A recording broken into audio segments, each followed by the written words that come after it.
Subscribe करिए, channel को support करिए, हमारी कहानियाँ देखिए। केशव नगर राज्य के एक छोटे से गांव में हरिराम नाम का एक सीधा साधा मेहनती और ईमानदार किसान अपनी पत्नी के साथ खेत में बैठा हुआ था। संगीत, देखना हमारी फसल इस साल बहुत अच्छी होगी। हाँ, क्योंकि मेरी मेहनत के साथ साथ मेरे खेत की जमीन पर तुम्हारी मेहनत का पसीना भी शामिल है। अर्चना, हाँ नहीं, सारे गांव में केवल तुम ही मेहनती और ईमानदार हो। तुम्हारे पास जमीन तो कम है, लेकिन तुम्हारा दिल बहुत बड़ा है। कुछ देर बाद दोनों पति पत्नी घर चले गए।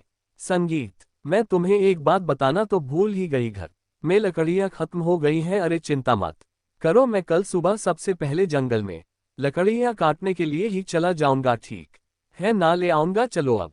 संगीत, अगली सुबह हरिराम लकड़ियां काटने के लिए जंगल चला। संगीत, गया हरिराम एक पेड़ पर कुल्हाड़ी चलाने ही वाला था कि तभी उसने देखा झाड़ियों में एक घायल बंदर करा रहा था। संगीत, हे भगवान, बाप रे, इस बंदर को तो लगता है किसी ने बुरी तरह से घायल कर दिया है। जरूर किसी जंगली जानवर ने इसके ऊपर हमला किया होगा। बताओ भला, बेचारे का हाथ खून से भरा हुआ है। ओहो हो, हरिराम बंदर के पास बैठा था। काश तू बोल सकता तो बता सकता कि तेरी तकलीफ कहाँ है। फिलहाल तो तेरे हाथ में खून दिख रहा है, लेकिन जिस तरह से तू दर्द से तड़प रहा है ना, बाप रे, तकलीफ तो कहीं और ही है। उसी समय वहां एक साधु आ पहुंचा। कौन हो तुम और बंदर से क्या बातें कर रहे हो? प्रणाम साधु महाराज, मैं तो बस लकड़ियां काटने के लिए जंगल में आया था। इस घायल बंदर को देखा तो इसके ऊपर तरस आ गया। लगता है किसी जंगली जानवर ने हमला किया है इसके ऊपर। देखिए ना, इसके हाथ से खून बह रहा है, लेकिन जिस तरह ये दर्द से तड़प रहा है, मुझे तो लगता है कि इसे कहीं और ही तकलीफ है। हम बहुत कम इंसान होते हैं जिनके मन में जानवरों के प्रति इंसानियत होती है। रुको रुको रुको, ओम, इतना बोलकर साधु मंत्र पढ़ने लगा। अचानक रंग बिरंगी किरणों से बंदर का जख्म सही हो गया। हाँ, अब ये बंदर तुम्हें बता सकता है कि इसकी तकलीफ कहाँ है। इतना बोलकर साधु वहां से चला गया। बंदर उठकर खड़ा हो गया। मेरे कंधे में बहुत दर्द हो रहा था। हाँ, अब अच्छा लग रहा है। एक शेर ने मुझ पर हमला किया, मैं बचने के लिए दूसरे पेड़ में कूदा। शेर का पंजा मेरे हाथ में लगा और मेरा हाथ घायल हो गया। मैं पेड़ ही नहीं पकड़ पाया और मैं जैसे ही नीचे गिरा, बाप रे बाप, मेरे कंधे में बहुत चोट लग गई थी। अरे तुम तो बिल्कुल मनुष्य की आवाज में बात कर रहे हो, ये कैसे संभव हुआ? जब साधु ने मंत्र पढ़ा ना, तब मुझे ऐसा लगा कि मेरे अंदर बात करने की शक्ति आ गई है। मैंने बोला और मेरी आवाज तुम तक पहुंच गई। लगता है ये चमत्कार साधु बाबा ने किया है। हाँ अच्छा, ये बताओ, तुम मेरे घर पे चलोगे? ओहो, अब तुमने मेरी जान बचाई है तो अब तो मैं तुम्हारे साथ ही चिपक गया हूँ। मतलब मैं तुम्हारे साथ ही रहूंगा, और क्योंकि मैं इंसानों की तरह बात करने लगा हूं तो मैं बंदरों से अब तो अलग हो गया हूं ना। क्या करूंगा उन बंदरों के साथ रहकर? अब तुमसे बातें करूंगा जी भर के। चलो, तुम मेरा कोई अलग नाम भी रख सकते हो। बताओ बताओ, मेरा क्या नाम रखोगे? बड़े मजे की बातें करते हो तुम। चलो ठीक है, मैं तुम्हें आज से गोलू कह के पुकारूंगा। क्यों, कैसा नाम है? अच्छा नाम है ना? हाँ अच्छा नाम है। चलो चलो चलो चलो, घर चलते। संगीत है, अरे ये जंगल से तुम बंदर को क्यों पकड़ लाए? हरिराम पूरी घटना अर्चना को बताने लगा। संगीत, क्या क्या वास्तव में बंदर बात कर सकता है? अरे तुम स्वयं पूछ लो।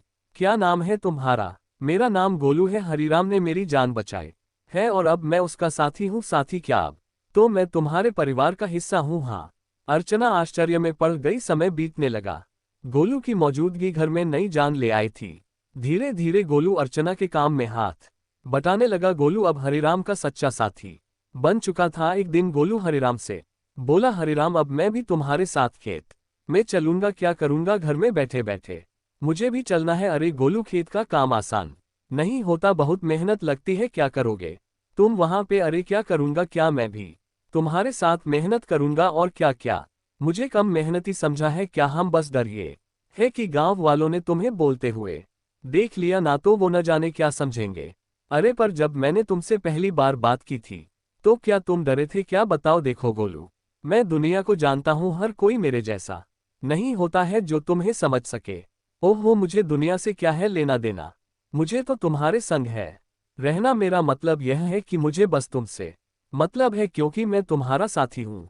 हाँ, हरिराम मुस्कुराया और अगले दिन गोलू को साथ लेकर खेत चला गया। कुछ ही दिनों में गोलू ने खेती की हर बात सीख ली। अब वो हरिराम का सच्चा मददगार बन गया। संगीत था हरिराम, अरे आज की मिट्टी तो बहुत भारी लग रही। संगीत है गोलू, अब तो तू पक्का किसान बन गया है, मिट्टी का भी फर्क समझने लगा है। हाँ, गोलू की बात अब गांव में फैलने लगी थी और ये बात आखिरकार पहुंची जमींदार चौधरी के कानों तक। क्या हरिराम के घर एक बंदर है जो इंसानों की तरह बोलता है? हाँ जमींदार साहब, मैं खुद देख चुका हूं। अरे मैंने तो उसे बोलते हुए सुना भी है, पहली बार तो मैं डर गया था।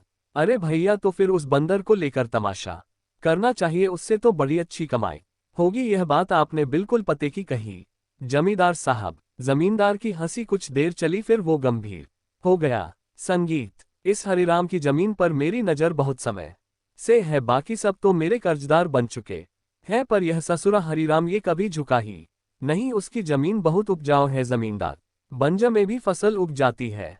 अरे इसमें मिट्टी का कोई खेल नहीं है भीमा, उसकी किस्मत और सितारे बुलंद है, पर जिस दिन वो सितारे गिरेंगे ना, उसी दिन ये खेत मेरा होगा और हरिराम मेरे कदमों में होगा, देख लेना तुम। संगीत समय ऐसे ही बीतने लगा। एक दिन हरिराम और गोलू जब खेत से घर लौटे तो आंगन में बैठी अर्चना को देखकर दोनों के चेहरे पर चिंता की रेखाएं खींच गई। अरे अर्चना, क्या हुआ? ये कैसी खांसी? संगीत है कुछ दिनों से खांसी हो रही है, अब तो दिन ब दिन और भी बढ़ती जा रही है। हरिराम, इसे नजरअंदाज मत करो, किसी अच्छे वैद्य को तुरंत बुलाना चाहिए। हरिराम ने देर ना करते हुए गांव के एक अनुभवी वैद्य को बुला लिया। वैद्य ने अर्चना को ध्यान से देखा। हरिराम, देखो, इन्हें एक विचित्र बीमारी हो गई है, अगर समय पर इलाज ना मिला तो यह जानलेवा हो सकती है। हाँ नहीं नहीं वैद्य जी, आप तो इलाज शुरू कीजिए, मैं कोई कसर नहीं छोड़ूंगा। उस दिन से हरिराम का सारा धन अपनी पत्नी के इलाज में लगने लगा। हफ्तों बीतते गए और एक दिन ऐसा आया जब उसकी सारी जमा पूंजी खत्म हो गई। उस दिन हरिराम घर पर अकेला बैठा था। ऐसे उदास मत बैठिए, मैं अपने आप ठीक हो जाऊंगी। ऐसा मत कहो अर्चना, मैं तुम्हें इस हालत में नहीं देख सकता। तो अब क्या करोगे? जो कुछ था सब तो मेरे इलाज में लगा दिया, अब तो बीज खरीदने तक के पैसे नहीं बचे। हरिराम सिर झुकाए बैठा था, तभी गोलू तेजी से दौड़ता हुआ आया। हरिराम, हिम्मत मत हारो, तुम्हारे दो भाई इस गांव में रहते हैं और तुमसे ज्यादा धनी भी है, उनसे मदद क्यों नहीं मांगते हो? है हरिराम को ये बात ठीक लगी। उसी शाम वो गोलू को साथ लेकर अपने बड़े भाई केशव के घर गया। संगीत ओहो हो हरिराम, क्यों भाई आज हमारे घर का रास्ता कैसे भूल गए हैं? भैया, अर्चना की बीमारी के बारे में तो अब गांव में सब जानते हैं, मैंने जो कुछ कमाया सब इलाज में लग गया, अब कुछ धन की जरूरत है। भैया, तुम तो जानते हो मेरी फसल इस बार खराब हुई है, अब खुद मुझे उधारी लेना पड़ रहा है, तो मैं तुम्हें कहां से दूं? हरिराम कुछ नहीं बोला, सिर झुकाकर बाहर निकल आया। संगीत अरे वो झूठ बोल रहा था हरिराम, मैंने उसके चेहरे को देखा है, वो देना ही नहीं चाहता था। हाँ जानता हूँ रे गोलू, पर चलो एक और भाई है उनसे मिलते हैं, चलो। अब दोनों बिरजू के घर पहुंचे। बिरजू ने दरवाजा खोला और हरिराम को देखकर चौंक गया। ओ हरिराम, आज भाई की याद कैसे आ गई? भैया भैया, मेरी पत्नी अर्चना बहुत बीमार है, थोड़ा सा धन चाहिए इलाज के लिए। क्या? अरे बंटवारे में वैसे भी तुझे ज्यादा जमीन मिल गई थी, उसे बेच नहीं देता, मेरे पास धन का पेड़ लगा है, क्या जो मांगने चला आया? झूठ मत बोलो भैया, सच तो यह है कि तुमने और केशव भैया ने मेरे हिस्से की जमीन भी दबा ली थी। मुझे 6 बीघा जमीन मिलनी थी, बस 2 ही बीघा मिली है, 2 बीघा। अरे निकल जा यहाँ से, अगर कर्ज लेना है तो जमींदार के पास जा, मुंह उठा के चले यहाँ से, भाग यहाँ से। संगीत कैसे भाई हैं तुम्हारे? हरिराम एक भी मदद को तैयार ही नहीं है। हाँ, इस दुनिया में इंसान ऐसे ही होते हैं, मतलबी, अपना पराया कुछ नहीं देखते। तो अब क्या करोगे? क्या जमींदार के पास जाओगे? हाँ मजबूरी है गोलू, मैं नहीं जाना चाहता था, इसीलिए तुम्हारे कहने पर भाइयों के पास गया। अब तुम ही बताओ मेरे पास और क्या रास्ता बचा है? संगीत बताओ। अगले दिन हरिराम और गोलू जमींदार की हवेली में जा पहुंचे। उम्मीद उससे कम थी, मगर अपनी पत्नी की खातिर उसने खुद को झुका दिया था। मैं जानता था हरिराम, एक ना एक दिन तू चलकर मेरी हवेली में जरूर आएगा। भैया, आपने बिल्कुल सही कहा था मालिक, जब तक इसकी किस्मत चमक रही थी तब तक बहुत अकड़ में चलता था, अब देखो कैसा मुरझाए सा खड़ा है। ए जमींदार, तुम्हें किसी की हालत का मजाक उड़ाने का हक नहीं है। लोग तुम्हारा सम्मान करते हैं, तुम्हें भी दूसरों का सम्मान करना चाहिए, समझे? ए बदरवा, बकवास बंद कर, तू इंसानों की तरह बोलता है, इसका मतलब यह नहीं है कि तू इंसान बन गया है। संगीत, समझा, हाँ भैया। हरिराम, बताओ बताओ क्यों आए हो? क्या बताएं, आपको तो सब पता है। मेरी पत्नी बीमार है, सारा धन इलाज में चला गया, कुछ धन की आवश्यकता है। अच्छा अच्छा अच्छा अच्छा, धन चाहिए तो भैया मेरी शर्तें सुन लो। ब्याज 50% और बदले में कुछ गिरवी रखना होगा। अब मेरे पास कुछ बचा है क्या जो गिरवी रखूं? जो सोने के आभूषण थे वो भी इलाज में बिक चुके हैं। अरे है ना, क्यों नहीं है? तेरे पास 2 बीघा जमीन है भैया, उसे गिरवी रखो, वक्त पर कर्ज चुकाएगा तो जमीन तेरी, वरना मेरी। सीधा हिसाब बोलो भैया। हरिराम सोच में पड़ गया। उसे अपनी पत्नी का जीवन बचाना था, मगर कीमत बहुत बड़ी थी।